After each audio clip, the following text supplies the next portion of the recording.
Our raison d'etre, I suppose, was to address the psychological impact of the conflict. That's why we were established. We've been working now from 1998, and we're still seeing a steady flow of people accessing our services since then, and the numbers have remained, roughly the same since they were in 1998. And some people, because of the nature of the cycles of trauma and the impact of trauma upon families, some people, might come and access our service and then need to come back several years later because of maybe just ordinarily everyday life events that have impacted on their life.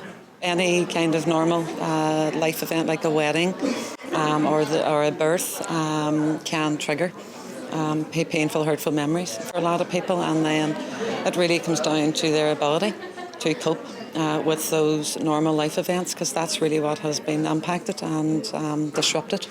Normal resilience and ability to cope with everyday, ordinarily life events. In the area that we work, I suppose it's one of the most deprived areas in the north of Ireland. There's significantly high levels of poverty, underachievement in terms of education, significantly high levels of unemployment. That has run through families for 3 generations. That has a long-standing impact on families in terms of hope for the future, in terms of young people's expectations.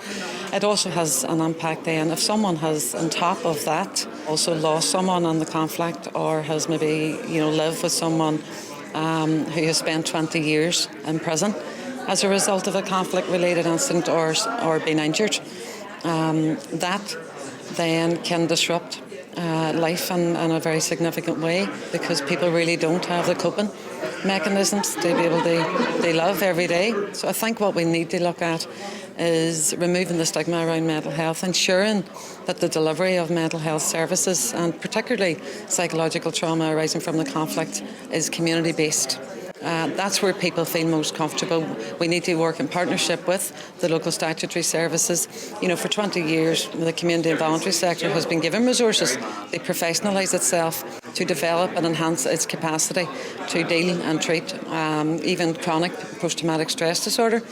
So I think new partnerships need to be looked at in terms of the delivery of what now has been talked about this morning at this conference around a mental health trauma service. The NHS has not been dealing with this issue for the last 28 years. In my opinion, the NHS has been unwilling to deal with this issue for the last 20 years. I don't see now why they would suddenly step in and say that we are ready to deal with this. People will not access these services through the NHS. There needs to be a partnership between the NHS and ourselves, who have been delivering these services for 15 years on the ground.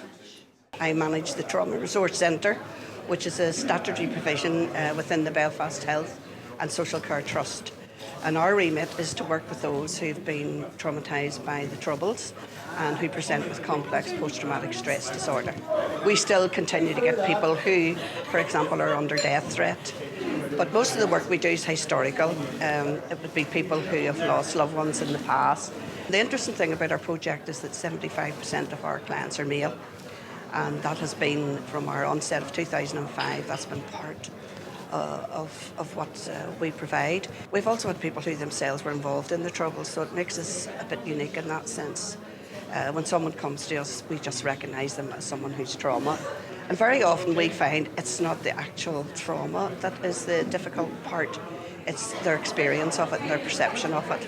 We're very fortunate and we provide a multidisciplinary approach, so when someone comes to the trauma centre, they have an opportunity to talk about their trauma.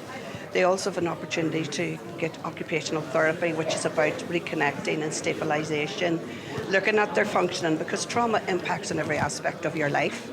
It impacts on your ability to function, on you psychologically, emotionally, and indeed physically. And again, we're lucky that we have a physiotherapist who looks at body work. So when a person comes just to get a very holistic approach to their trauma, I would like to see possibly trauma move into being a health issue. Rather, I feel, in my experience of many, many years of working in the sector, that it's always politicised. We get caught up in who's a victim, and lately it's now who's a terrorist, and it always seems to be politicised. I believe that the experience of the Troubles is a health issue. 99% of the people come to us have health issues. They've anxiety, depression, they've been in mental health services, the physical illnesses, they're not able to go out, they're benefit dependent, they're not able to work. And for me, it's a health issue, not a political issue. And I'd like to see a big shift to that being recognised.